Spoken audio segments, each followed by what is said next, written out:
Bienvenidos al Mundo nos mira desde la Usina del Arte y por el Canal de la Ciudad. Hoy vamos a charlar con un hombre, yo diría, clave para el cine argentino. Por sus manos pasan desde hace muchísimos años todos los proyectos que han enamorado al público y que siguen enamorando al público. Estamos hablando del señor Axel Kuchevaski, un hombre clave en el cine argentino, presentador de la entrega del Oscar. La verdad que charlar con él es también un aprendizaje muy, muy grande.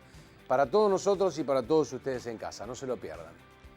Axel, querido, ustedes nos ven riendo, ¿no? Porque esto no es una nota seria, esto básicamente no hay forma, es una charla de amigos. Además nosotros nos juntamos básicamente una vez cada 15 días, sí, en los cuales todos nos reímos de vos, que es un ejercicio para mantener el vínculo. Va a cambiar, ahora me va a hacer la nota a mí, yo sé cómo termina esto. Axel, querido, vamos a recorrer un rato tu historia que me parece muy, pero muy interesante. ¿Naciste en dónde? Yo nací en el Hospital Italiano. Hospital Italiano, pero ¿en qué barrio te criaste? Eso, digamos? y yo nací en Almagro, viví hasta los 10 años en Once, con esta cara parece que no tenía opción. O sea, me lo ponían, ¿no? Era como, ¿era esto o Villa Krepler? O sea, hasta Villa Krepler. O sea, hasta los 11 años en Once. Hasta los 10 años en Once y después nos mudamos a Almagro y viví toda mi vida en Almagro hasta que pude huir de la casa de mis padres. Contame una cosa, ¿y la familia era mamá, papá? Mamá, papá, el sodero. No, me estás dando el pie fácil. No, era mamá, papá y tengo dos hermanos más chicos. Dos hermanos más chicos. Tengo, tuve la mitad de mis abuelos hasta grande y la otra mitad todavía está. Tengo un abuelo de 101 años y una abuela de 91. Creo que yo tengo mi viejo con 93. Es alucinante. Es alucinante. Es alucinante. Pero contame una cosa, ¿a qué se dedicaba el viejo y la vieja? Mi viejo es como una especie de... Literalmente es un hombre de orquesta porque es un músico, pero al mismo tiempo es terapeuta y pediatra. O sea que es un tipo, sí, mi mamá es psicóloga. O sea que es un cliché. Mi madre es un cliché. Su madre, claro. Bueno, obviamente. Esa señora judía no. El perfil es como... ¿Te acuerdas Historias de Diván, la película sí, de Meryl me acuerdo Streep? perfecto. Esa es mi mamá. Esa es mi mamá. O no, incluso, espera, una variante más, que es cuando hicimos mi primera boda, Gabriela H. la hacía mi mamá, pero mi mamá nunca se enteró. Pues si no te creo que te Me mata, pero nunca se enteró. Y contame, ¿te educaste en qué colegio? ¿En qué colegio fuiste? Básicamente fui a todos los colegios que cerraron. ¿En serio? Debo ser yeta. ¿Por qué? ¿Qué pasó? Pasa Axel, cierran. Fui a un jardín de infantes que estaba muy de moda en los 70 que se llamaba Acuario, que era un poco psicoanalítico, ¿no? Después fui a un colegio semiprogre que se llamaba Instituto de Independencia. Muchos amigos míos después de la profesión y conocidos de la profesión habían ido. Federico Yusid, el músico, era mi mejor amigo de la primaria, por ejemplo. Uno de mis mejores amigos de la primaria. Diego Lerman fue al mismo colegio, Ana Katz fue al mismo colegio. Cosas muy extrañas que nos fuimos cruzando después con el paso del tiempo. Toda la gente que después confluyó en lo mismo. Todos terminaron nunca en Gutiérrez, nunca, habrás notado. Exactamente, no había podido ser de otra manera. No, y después fui a un colegio que no existe más, se llamaba Mosque, era un colegio... Era un colegio judío, pero dedicado al arte. Algo así como una especie de fama con gefilte Fish. ¿Tuviste una buena infancia? En su casa nunca, no faltó nada. A ver, yo vengo de una casa de clase media, pero no tengo ningún recuerdo demasiado glamoroso ni de mi infancia ni de mi adolescencia. Pero tampoco no fui un niño golpeado. No, pero me refiero, no faltó nada, siempre... No faltó nada. Sí, cuando era chico, mis papás eran como... Incentivaban mucho el amor por el cine. Vengo de una familia muy cinéfila, muy cinéfila, pero ya desde mi abuelo de 101 años. O sea, hay gente que ve películas cotidianamente. Ajá. Entonces era como una cosa... Era como un normal. programa que en casa se hacía... Era el único programa que a mí me interesaba. A mí no me interesa el deporte. Mi viejo le gusta mucho la ópera y el ballet, y a mí puedo ver, pero no me vuelve loco. El teatro está bien, pero no me engancha. La música me gusta, pero tampoco soy un tipo... nunca tuve una bandita, nunca agarré una guitarra. ¿Te gusta la música como para escucharla y...? Te diría que básicamente el cine y la tele, después de mi familia, es lo único que me gusta en la vida. Es un poco extremo, ¿no? No, me parece que tenés un gusto... talibán de mis gustos. Tenés un gusto como muy definido y aparte... Y las historietas que siempre me gustan. Pero aparte sos un estudioso de lo que haces, sos un tipo uno que te conoce profesionalmente, te metés de una manera muy particular en el laburo, no sos un A mí me preocupa igual, A mí esto un poquito me preocupa. ¿Por qué te preocupa? Bueno, porque hay un aspecto romántico que es definir esto como la pasión, ¿no? La pasión de uno por el laburo. Hay un aspecto un poco más realista que es la neurosis. Sí, pero vos también te pusiste a pensar que hay gente que no la encuentra nunca. Sí, tengo muchos amigos que nunca la encontraron. Entonces, digo, por ahí digo, no sí. está bueno irte de un lado ni del otro, pero me parece que hay entre los dos lados está bueno haberla encontrado. Digo, Yo estoy muy feliz de haber sabido siempre que era lo que me gustaba. Y creo que me ahorró mucho tiempo en mi existencia de duda, de devaneo. Yo nunca dudé. Nunca dudé. Por supuesto, digo, en la medida que la profesión iba avanzando, iba descubriendo cosas nuevas y me sentía en lugares más cómodo en lugares nuevos. Pero nunca dudé que era esto. Dije, nunca pensé que me iba a dedicar a otra cosa. Yo jamás me vi a mí mismo en otra cosa, que no tuviera que ver con esto en general. Y de chico, digamos, en tu casa, ¿cómo era? ¿Eran muy duros con vos? ¿Eran muy rígidos? ¿Ellos No. ¿Estudiabas? ¿No te controlaban mucho? No, tenía una letra muy fea. Me mandaban a la psicopedagoga. O sea, muy padres progres de los 70 y principios de los 80. O sea, Sí. viví todo el cliché del psicoprogresismo de la época. Un nivel... Viste, yo iba a un colegio donde iba a un jardín de infantes donde los nenes se gritaban, viste, neuróticos se gritaban entre ellos. Ah, claro, no se gritaban, sí, boludo. sí, Una cosa, el contexto no ayudaba. No, y así quedé. No, pero está bien, o sea, estaban en un nivel... Estaban en un nivel, eran chicos con problemas. Todos Sí, chicos con problemas. sí, pero chicos con problemas psicoanalizados, chicos. Sí, yo no. Bueno, el sobreanálisis. Vos sabés que es una cosa... cuando yo laburo mucho en España, ¿no? Trabajando para Telefónica, como responsable de la producción de cine de Telefónica, que es mi laburo cotidiano, trabajo, te diría, casi la mitad del año en otros países. Y me alucina cuando los argentinos y sobre todo los porteños hablamos de la terapia como una cosa absolutamente natural y cotidiana, como ir al gimnasio. Sí. Y viste, decís, no, bueno, sabes que el otro día estaba hablando con mi terapeuta y te miran como diciendo, pero ¿hace cuántos años que vas? Y yo decía, no, creo que voy a ver como 20, ¿no? Y se hacen silencios largos. Lo que pasa es que nosotros es otra vivimos de cultura verdad, con es eso, otra cultura, con eso. otra. Es más, es una de las preguntas, digamos, de cualquier conversación. Si vas a terapia o no vas a terapia y cómo es tu terapia en Buenos Aires. ¿Estás yendo a terapia? Es cuando Claro, alguien no te ve bien. exactamente, estás yendo a terapia. Estás yendo a terapia. Lo hablaste con tu analista. Claro, decís, sí, y la gente empieza a cambiar figuritas. No, yo estoy con lo sistémico últimamente. ¿Qué están hablando? ¿Qué hablan? Ahora, contame una cosa, terminado el colegio, ¿cómo arranca tu...? Terminado el colegio, me quería dedicar al cine, pero sentía que en Argentina no se hacía el cine que a mí me interesaba. Sentía que se hacía... Estoy hablando... Yo terminé el colegio en 1990, la secundaria en 1990. La ley de cine no se promulgó hasta el 95. Ajá. Se producía muy poco y la verdad no era muy bueno lo que se producía entre el 90 y el 95. El cine argentino estuvo bastante flojo, muy flojo. En ese contexto dije, bueno, me voy a dedicar a la publicidad porque por ahí termino en el cine, pero me parece que no, con este cine que se hace acá no voy a tener cómo entrar. Y en realidad terminé derivando en cosas muy extrañas. Tuve con otros socios un videoclub, empecé a sacar una revista, La Cosa, que sigue en todos los kioscos y que cumple 20 años ahora. Mirá vos. Y a partir de La Cosa me hice un reportaje en Cablevisión, me propusieron presentar películas en un ciclo, hacer un ciclo de entrevistas como el tuyo. Quizás tenés un futuro, Martín, en esto, pensalo. Yo voy a tratar por lo menos de seguir. Si siguen viniendo invitados como vos, zafo. Porque no tenés que hacer... No, el no. otro habla, vos estás así. No, porque es muy interesante escuchar tu historia porque para mí es una historia de vida muy particular, que la gente se va a ir enterando a lo largo del programa. Yo también, no la tengo muy clara, pero... Y en algún momento me descubrí trabajando en televisión, conduciendo, produciendo, armando informes en programas como Zoo, por ejemplo. Hice un programa en América que se llamaba Alucine, que era un programa de cine que iba los viernes a la noche después de Peor es Nada. De Peor es Nada, de La Vila del Calefón venía Jorge Ginsburg y después veníamos nosotros un programita de media hora. En un momento eso se cortó y fuimos con Juan Castro a llevarle un proyecto a Claudio Villarruel en su momento, un programa que se llamaba Caos. Nosotros llamamos Caos, Zoo era el programa que hacemos en América. Le llevamos Caos y Claudio dijo, mirá, yo en este momento estoy buscando otra cosa. Me mira y me dice, ¿vos querrías estar con nosotros en programación en la parte de compra y programación de cine? Sí. Sí. Fue así, pero así como te lo cuento. Pero perdón, ¿Caos? ¿Después se fue al 13? Sí, porque yo me quedé trabajando en Telefe y Juan se lo llevó en Demol y después lo llevó a Canal 13. Pero fue así.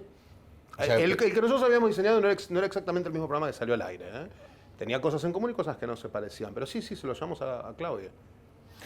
Obviamente cuando el programa estuvo al aire y me dio muy bien, Claudio estaba como...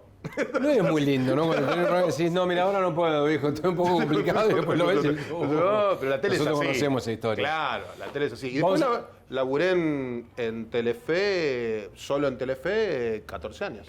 Seguimos charlando con Axel, recorriendo su historia ya en la etapa de Telefe. Me decías que habías entrado ya con la propuesta de Claudio de entrar al cine. Sí, Claudio y Bernarda, y en ese momento Alex Toesel era parte del equipo, era el director de programación o gerente de programación, no me acuerdo cómo era la estructura.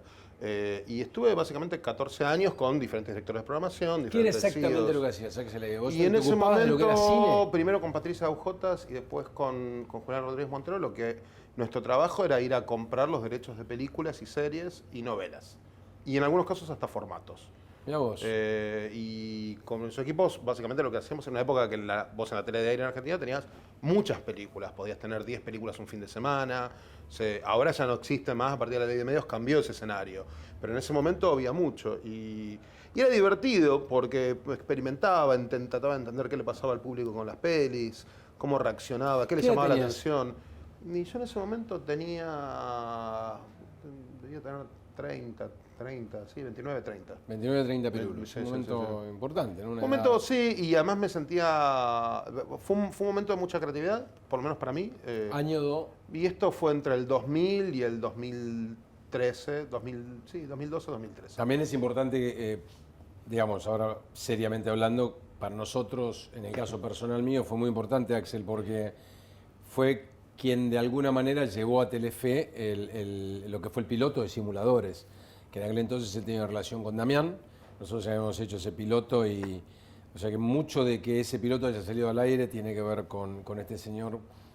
O sea, imagínense desde cuándo venimos teniendo... ¿Cómo venimos a estas charlas? Pero sí, la verdad es que está bueno decirlo porque, nada, el piloto estaba buenísimo, todo lo que vos quieras, pero la realidad es que vos fuiste quien de alguna manera le pegó ese puntapié. A mí lo que me pasó es lo que le hubiera pasado a cualquiera que veía ese piloto. O sea, cualquiera que veía el piloto decía, esto está buenísimo. Quiero contarte que hubo quien lo vio y no pensó lo mismo. No, sí pensó lo mismo, pero tuvo otras ideas y en definitiva, vuelvo a decir, las cosas salen por donde tienen que salir.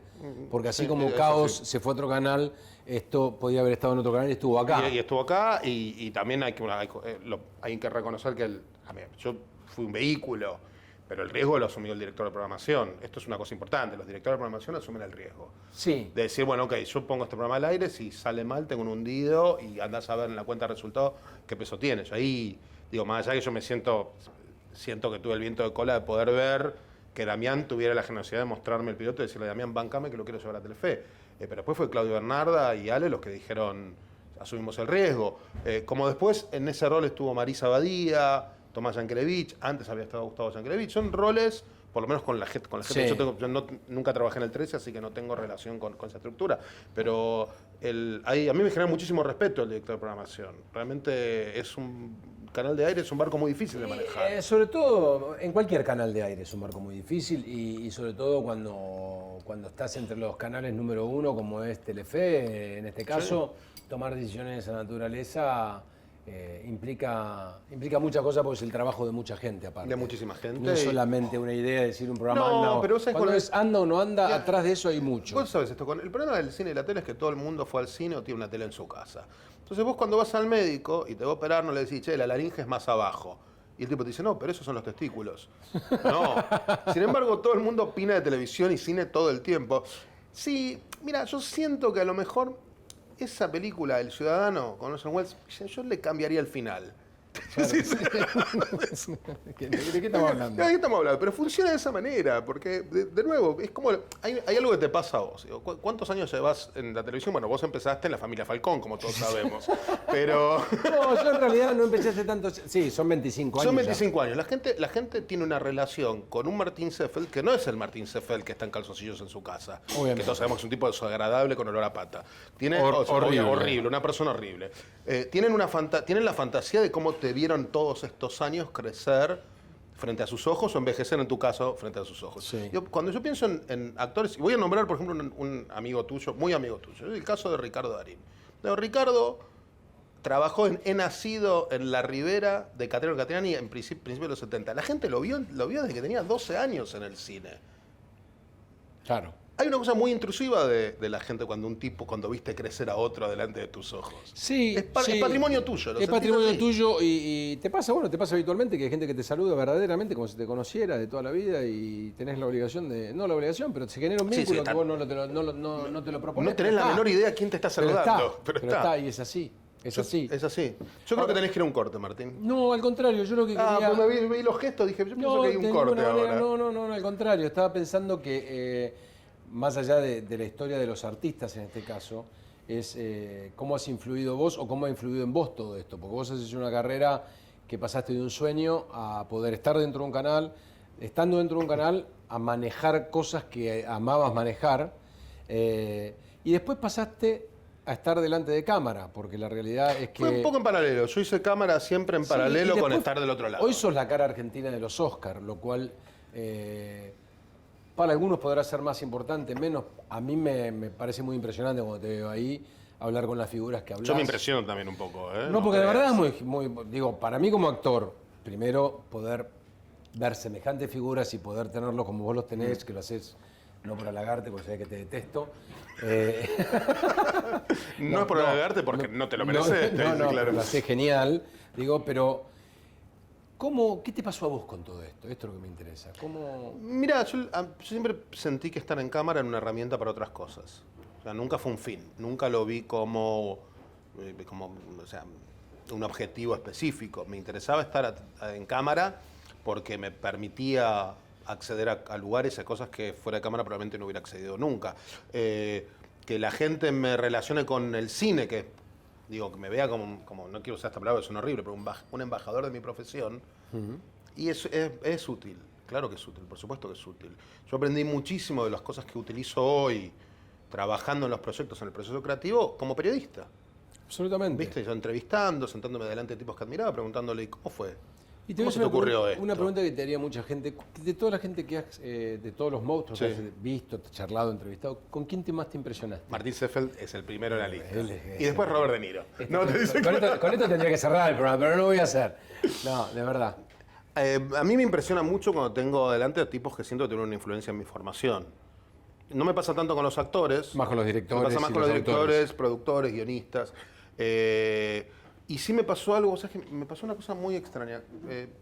Después de empezar a trabajar en producción, después de que Juan Campanella me llamara y me dijera, creo que vos podés laburar de esto, y empezamos a trabajar en El Secreto de tus Ojos, el año que se estrenó El Secreto de tus Ojos, y tuve en un periodo de 2 o 3 meses 2 entrevistas que dije, yo no sé si yo tengo que seguir haciendo esto.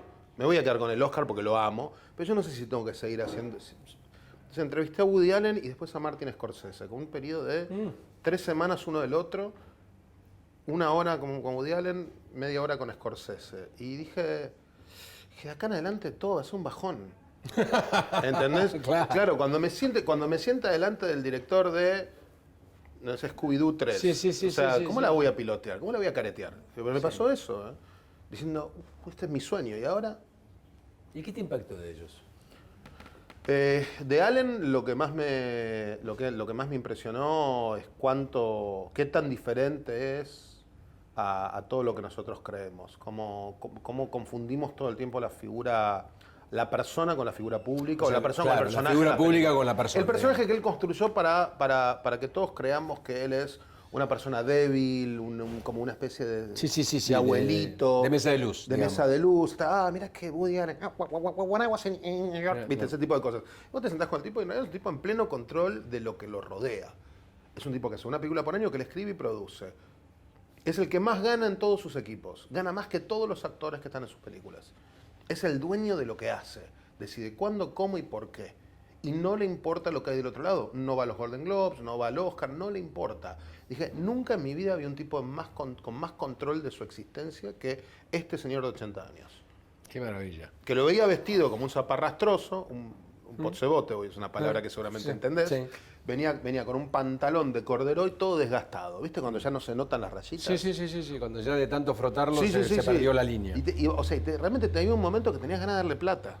Claro. Le decías, ¿te puedo ayudar? Porque es una cosa... Ese problema no lo tiene igual. No, no lo tiene ese problema, porque le empezó a sonar el celular y sacó el último iPhone, lo puso sobre la mesa y dije, ok.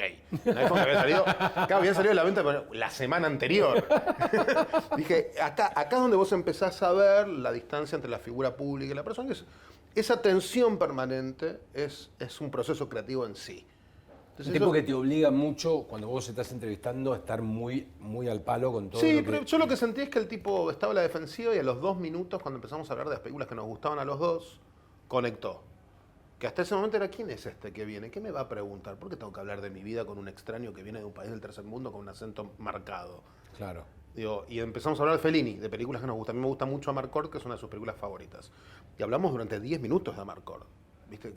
Y yo se dio cuenta, también se dio cuenta que tenía un interlocutor válido y dijo... Bueno, yo creo que también tiene que ver con eso. Y hay un punto en el cual, cuando vos... Yo me acuerdo, pero hablando con conocidos míos, actores norteamericanos, diciendo, mira, a mí me tocó mucho estar de este lado en las entrevistas, estas en las cuales vas, te sentás en una habitación y charlas. Y yo le decía, bueno, ¿qué es lo que más te molesta? ¿Viste? Y generalmente lo que te dicen es, mira, me dicen que me voy a las 5, son las 7 y hay alguien preguntándome, contame cómo es tu personaje. Claro. Debe ser una tortura es un bajón. estar 12 horas sentado donde pasa un tipo atrás del otro y te pregunta lo mismo. Si hay un momento que te debe dar asco contestar lo mismo, debes empezar a pensar opciones que son todas mentiras para entretenerte. Con Scorsese, que fue menos profunda como charla, pero estás delante de Messi. Es como una cosa, te deshaces, no lo podés manejar. Y además es un tipo muy curioso y que tiene un entendimiento del cine como un todo que es fascinante. ¿No? Podrías estar 6 meses hablando con el tipo. Con esta descripción de estos dos monstruos que tuvo la oportunidad de entrevistar a Axel y que todos hubiéramos querido tener, vamos a terminar el programa de hoy. Seguiremos charlando con él, lo verán en el programa de mañana, así que los espero mañana en El Mundo Nos Mira. Chau.